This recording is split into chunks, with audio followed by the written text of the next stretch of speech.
For centuries, humanity was seen as weak and insignificant. A young species from an unremarkable star, living short lives filled with noise, contradiction, and emotional excess. To the ancient civilizations of the Galactic Council, beings who measured history in millennia, humans were a statistical anomaly at best. Interesting to observe. Never worth fearing. They were ignored by the galaxy. Dismissed by those in power. Spoken about only in projections that assumed failure as a matter of time. Humanity's early expansion beyond its home system drew polite curiosity and little more. Their ships were inelegant. Their technology functional but unimpressive. Their politics chaotic by galactic standards. Council analysts noted humanity's constant internal disputes and concluded, confidently, that humans would never unify long enough to matter. Time would solve the problem.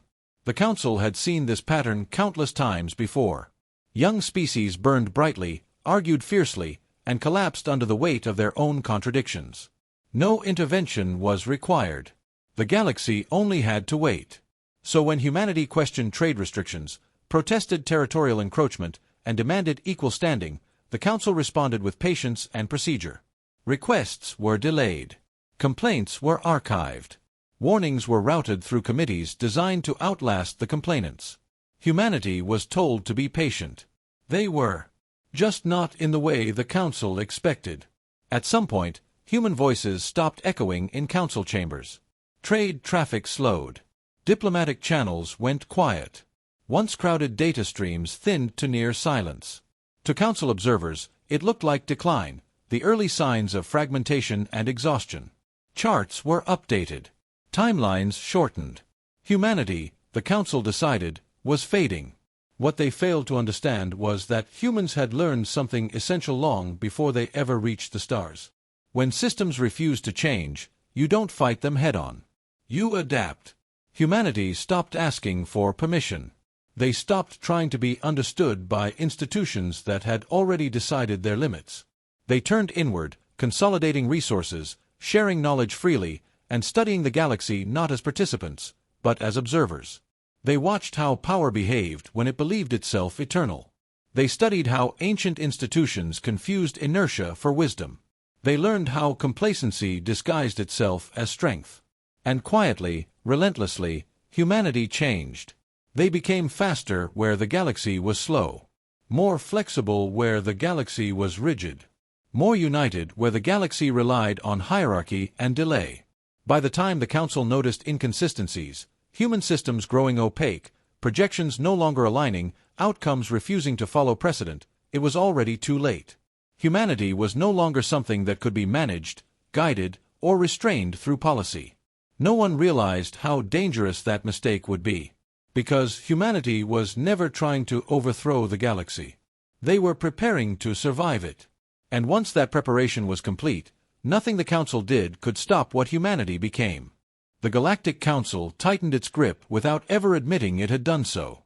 There were no declarations of hostility, no fleets dispatched to human space. Open force would have acknowledged humanity as something worth confronting. Instead, the Council relied on its oldest weapon, procedure. Trade was cut first. Shipping corridors that once fed human colonies were quietly reclassified. Permits expired and were never renewed. Tariffs rose overnight under the language of market stabilization. Cargo vessels bound for human systems found themselves trapped in endless inspections or diverted entirely. Medical compounds, advanced components, and precision alloys stopped arriving. The Council called it regulation. Humanity felt it as suffocation. When human representatives protested, their access diminished. Speaking time in council chambers was reduced. Voting privileges were suspended pending compliance reviews. Appeals vanished into committees designed to delay rather than decide. Rights were revoked one clause at a time. Human research institutions were removed from shared data networks. Exploration licenses were withdrawn. Migration permissions were restricted, trapping millions in systems suddenly stripped of economic viability. Human colonies were reclassified as non-priority regions, quietly excluding them from emergency protections. Isolation was not announced. It was engineered. Humanity was pushed outward, away from galactic infrastructure, away from shared markets and influence. Neighboring powers expanded into contested regions without consequence. Human protests were logged, archived, and ignored. The Council expected collapse. Their projections were confident. Humans relied too heavily on external supply chains. Their political systems were fragmented. Their cultures loud, argumentative, and inefficient. Cut them off long enough, and they would turn inward, competing for dwindling resources until they destroyed themselves. Some council members spoke openly of inevitability. A regrettable outcome. A necessary correction. Proof that patience always wins. Humanity did not riot. There were no galaxy-wide broadcasts of desperation. No dramatic last stands. Instead, human systems began to change in ways the Council did not consider worth monitoring closely. Production shifted inward. Colonies once designed for export were retooled for self-sufficiency. Black market innovation became sanctioned necessity. Every restriction forced adaptation. Every loss became a design challenge. Human signals to the wider galaxy began to thin, not through damage, but intent. Navigation beacons went dark. Data traffic narrowed to tightly focused transmissions. Entire systems reduced their external emissions until they blended into cosmic background noise. Council observers logged the silence as decay. Timelines were shortened. Humanity's projected collapse was moved forward. What the Council never considered was that isolation was not a punishment. It was freedom. Freed from oversight, freed from imposed limitations, freed from the need to perform for an audience that had already decided their fate, humanity began operating on its own terms. Decisions that once took years were made in months. Projects once deemed too risky or impractical were pursued without hesitation. The Council waited, confident. They believed time was still on their side. They never noticed when humanity stopped waiting and started becoming something the Council no longer knew how to control. Isolation didn't break humanity. It unified them. At first, the fractures remained. Old rivalries clung on out of habit. Governments argued reflexively. Corporations defended interests that no longer made sense in a galaxy that had quietly shut its doors. Colonies still identified themselves by flags, borders, and histories forged in a system that no longer included them. Then reality set in. Supply shortages didn't respect ideology. Medical crises ignored politics. A failing colony on the fringe threatened every system connected to it. For the first time in human history, survival was no longer abstract or deferred. It was immediate, measurable, and shared. Isolation made the truth unavoidable. No world could endure alone. Emergency summits were called, not for diplomacy, but logistics. Former enemies sat at the same tables without ceremony. Old accusations were not resolved. They were discarded as irrelevant. Borders blurred as resources flowed where they were needed, not where they were owned. Arguments ended the moment extinction entered the room. The first unified authority was temporary, created to stabilize supply chains and prevent famine. The second expanded to coordinate infrastructure and defense. By the third, no one pretended this was provisional. Every colony voted. For the first time in human history, the result was unanimous. All planetary defense forces, industrial output, research infrastructure, and off-world assets would answer to a single command. No flags were raised. No anthems played. No leader was crowned. This was not conquest. It was consolidation. The unified human command formed quietly, born not from ambition, but from clarity. Humanity finally accepted a truth the galaxy had already imposed on them. No one else was coming. Colonies that once competed now specialized. Production chains were rebuilt for redundancy rather than efficiency. Research was shared without restriction. No patents, no secrecy, no ownership beyond survival. Scientists stopped arguing over credit and began accelerating solutions. Military doctrines were rewritten from the ground up, not to win wars, but to ensure humanity could never be erased quickly. Unity reshaped culture as much as strategy. Human art became restrained and purposeful. Stories stopped dreaming of acceptance among the stars and began teaching endurance. History was rewritten, not to glorify past victories, but to document every mistake that had nearly ended them. Children grew up knowing the galaxy had ignored them. and knowing they would never rely on it again. As unity deepened, humanity's external presence faded. Navigation beacons were shut down. Long-range broadcasts ceased. Even passive emissions were reduced until human space became indistinguishable from empty stars. To the Galactic Council, humanity had gone silent. To itself, humanity had become whole. Defense doctrine evolved rapidly. Humanity stopped preparing for war as a contest of victory and defeat and began preparing for abandonment. Every scenario assumed the worst: total isolation, overwhelming enemy force, loss of entire systems without warning. Victory was no longer the objective. Continuity was. If one world fell, others would endure. If fleets were destroyed, replacements would rise. Humanity redesigned itself so that no single failure, political, military, or cultural, could end them. And beneath it all lay a shared understanding, simple and unspoken. No council would save them. No ancient power would intervene. No warning would be taken seriously a second time. If no one else would protect them, humanity would protect itself. By the time the Galactic Council archived humanity as a species in terminal decline, unity was complete. What the galaxy mistook for fragmentation was, in truth, the forging of a single will. Humanity was no longer a collection of worlds arguing for relevance. It was a unified civilization, focused, prepared, and becoming something the Council no longer had the power to stop. In silence, humanity evolved. There were no announcements, no demonstrations meant to be seen by a galaxy that had already decided humanity's limits.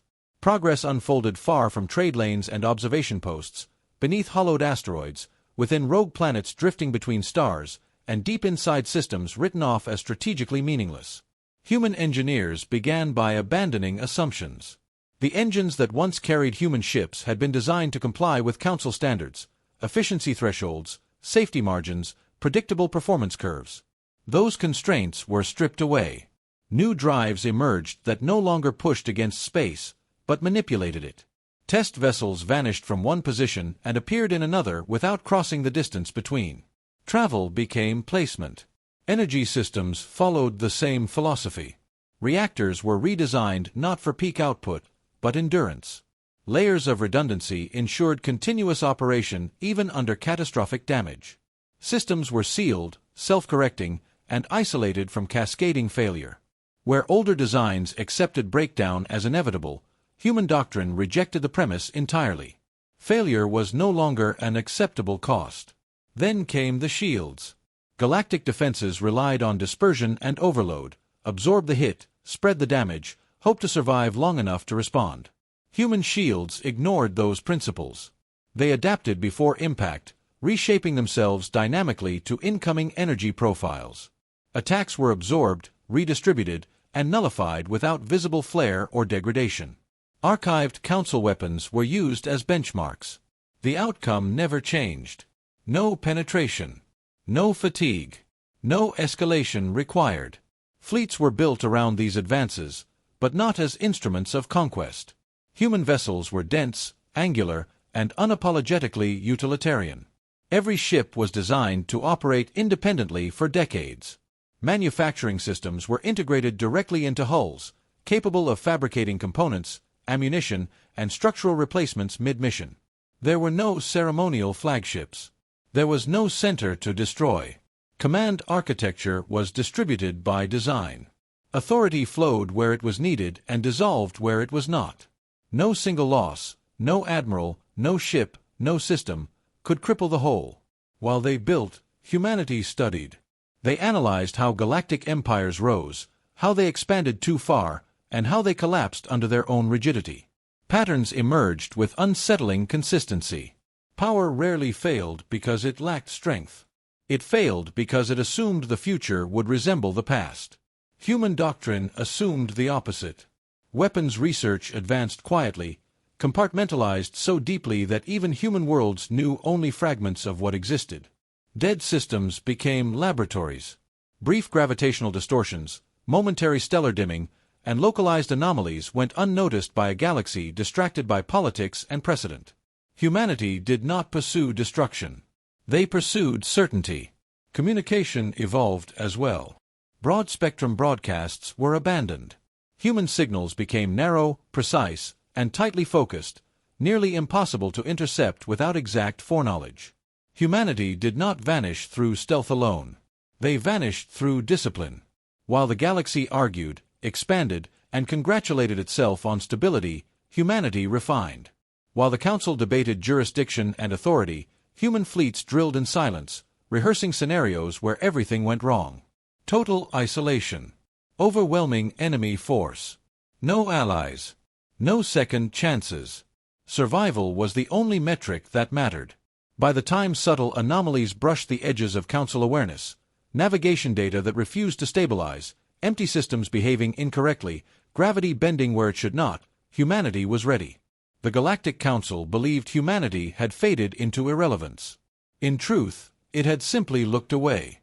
And while the galaxy wasn't watching, humanity prepared to become something no policy, no delay, and no ancient authority could ever stop. Then a new enemy appeared. There was no announcement, no ritualized declaration of war. One cycle, a border system missed a routine check-in. The next, an entire sector vanished from the maps, trade routes dark, relay stations silent, stars burning where inhabited worlds had once been. The survivors called them the Dominion. Not because that was the name they used, but because domination was the only constant they left behind. Worlds fell. Not after heroic sieges or prolonged resistance, but with terrifying speed. Dominion fleets arrived in overwhelming force, their formations dense and unyielding. Planetary shields, some refined over thousands of years, collapsed within minutes. Orbital defenses were neutralized before coordinated response was possible. Communications were severed first, ensuring no warnings traveled ahead of the invasion. Entire systems were taken before the Council could even agree on terminology. Species were enslaved. Populations were catalogued with mechanical efficiency. Cultures were stripped down to utility. Billions were relocated to industrial worlds and resource hubs, assigned functions rather than names. Some species were absorbed into the Dominion's labor hierarchy. Others were scattered so completely that they ceased to exist as civilizations at all. Resistance proved meaningless. Council fleets engaged wherever they could, confident in doctrines refined over millennia. They lost, consistently. Tactics that worked once failed the second time. Countermeasures were anticipated before deployment. Every engagement fed the Dominion more data, more certainty, more momentum. The enemy did not merely wage war. They optimized it. The Galactic Council responded the way it always had. They argued.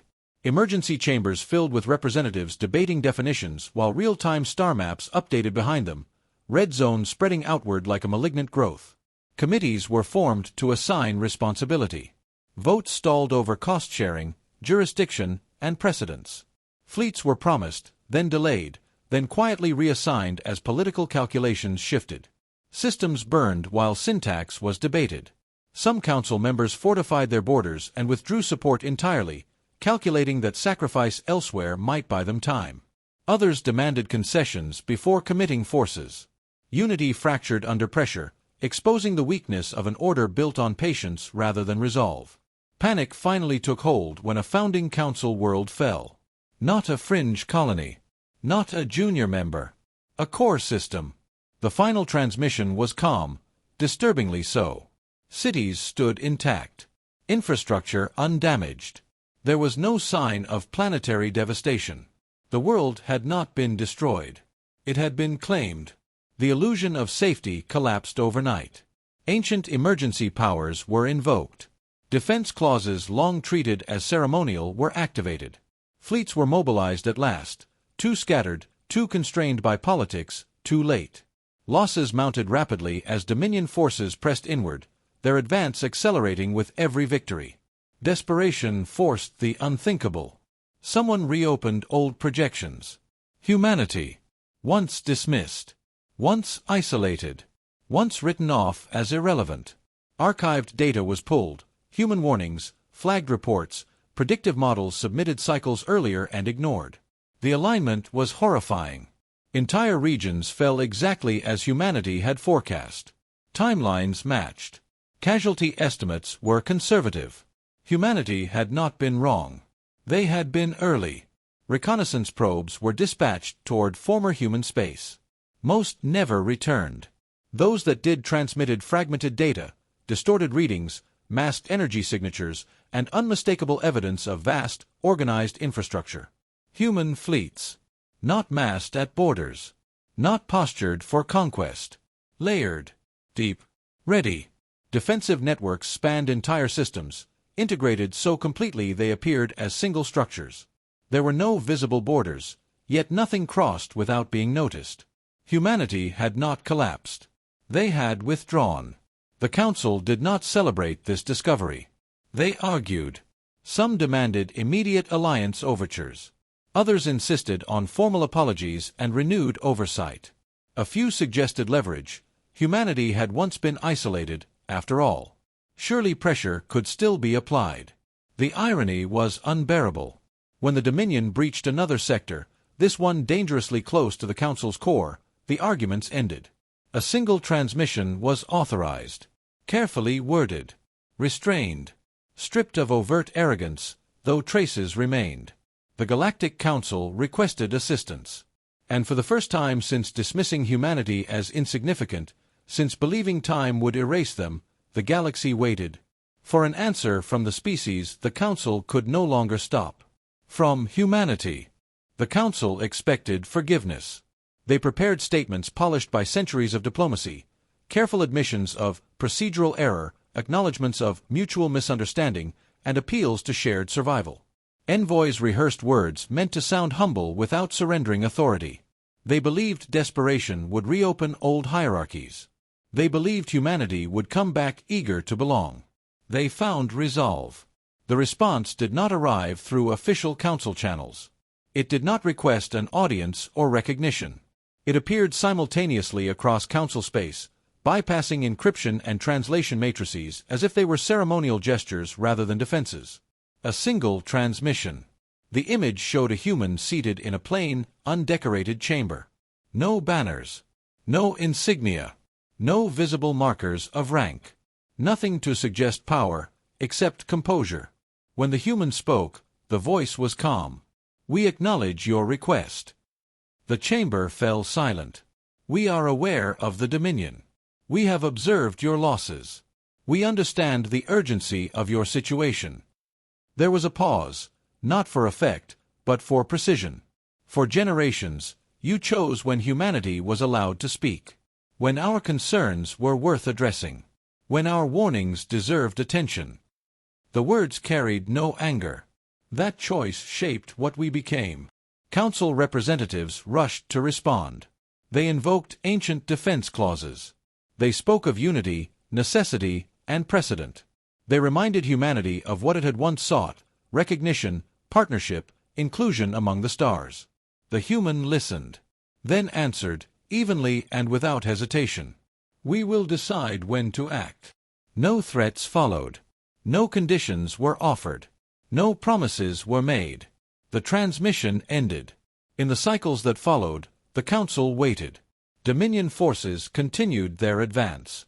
Systems fell faster now, as fractured defenses failed under pressure. Each loss reinforced an uncomfortable realization: the Council no longer controlled events.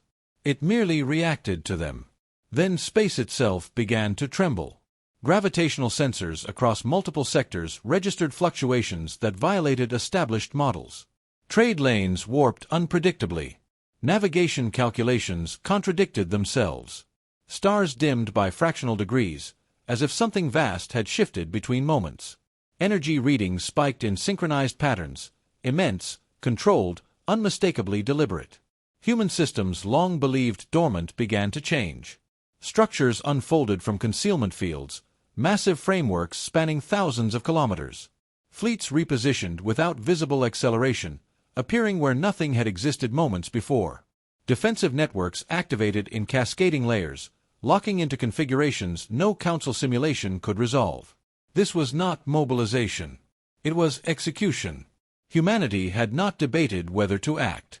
They had debated when, and the galaxy itself was now reacting to that decision.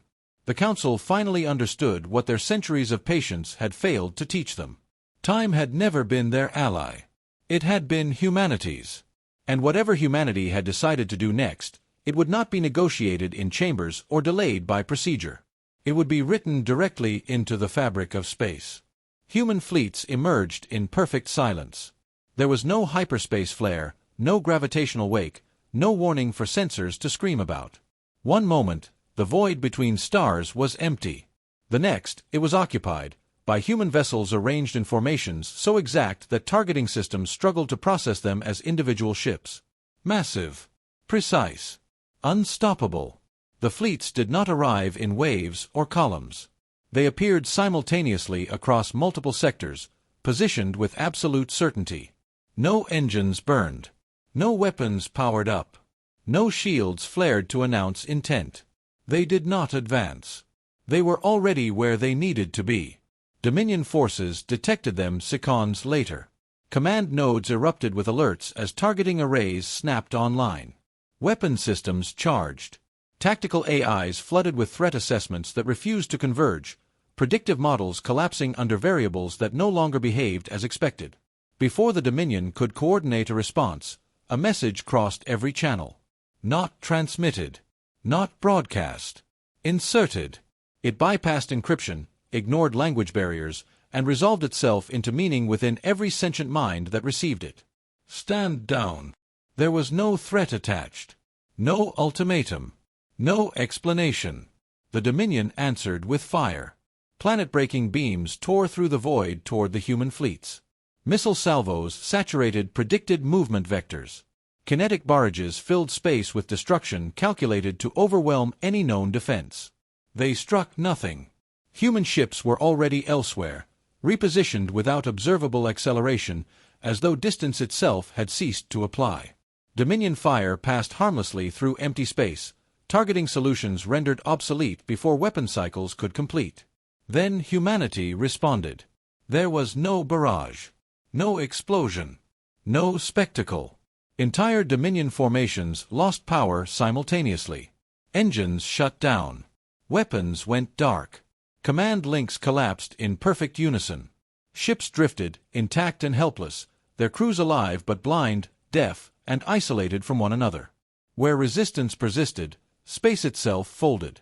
Localized gravitational distortions crushed weapon systems inward, disabling them without breaching hulls.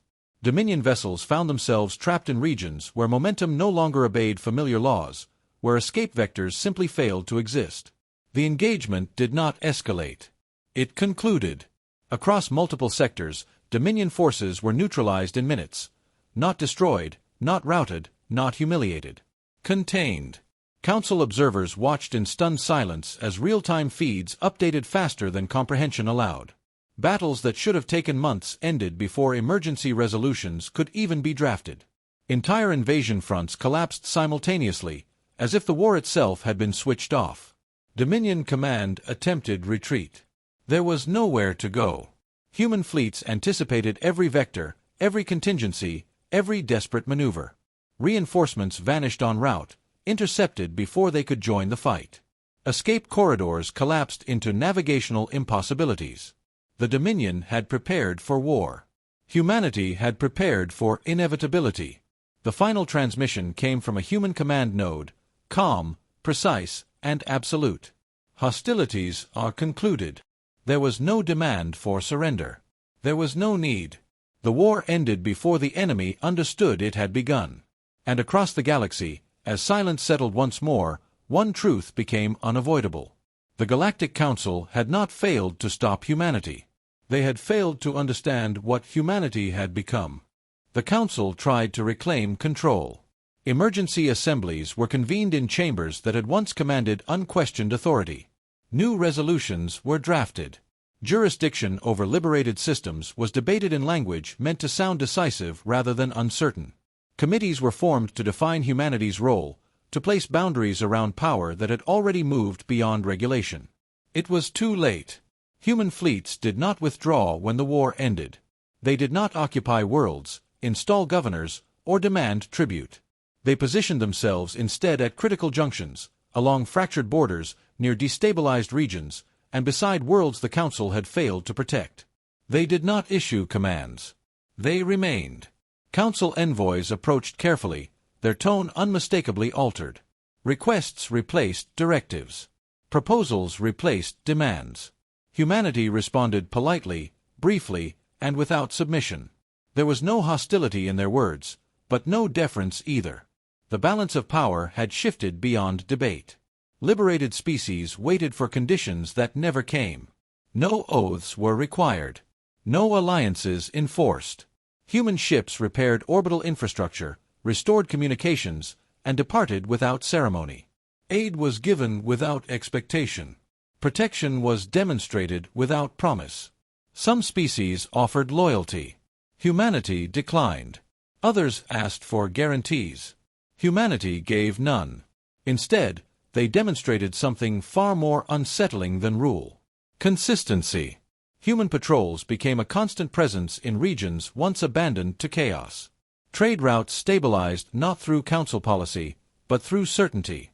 Piracy vanished. Expansionist powers reconsidered long-held ambitions. Conflicts cooled before they could ignite. The galaxy adjusted its behavior, not because humanity commanded it to, but because it had seen what happened when humanity chose to act. The Council issued statements celebrating unity and cooperation, framing the war's end as a triumph of galactic governance. Humanity did not challenge the narrative. They did not need credit. Across human space, fleets remained on alert. Engines stayed warm. Sensors remained active. There were no celebrations, no monuments, no declarations of victory. Preparation continued, because humanity had learned what the galaxy was only beginning to understand. Darkness does not announce itself. It does not ask permission. It emerges quietly, adapts relentlessly, and feeds on complacency. Humanity had once been ignored. They would not be again. Humanity did not rule the galaxy. They did not seek thrones, councils, or empires built on delay and arrogance. They had simply proven a truth the stars themselves now seemed to remember. If darkness rises again, humanity will be there.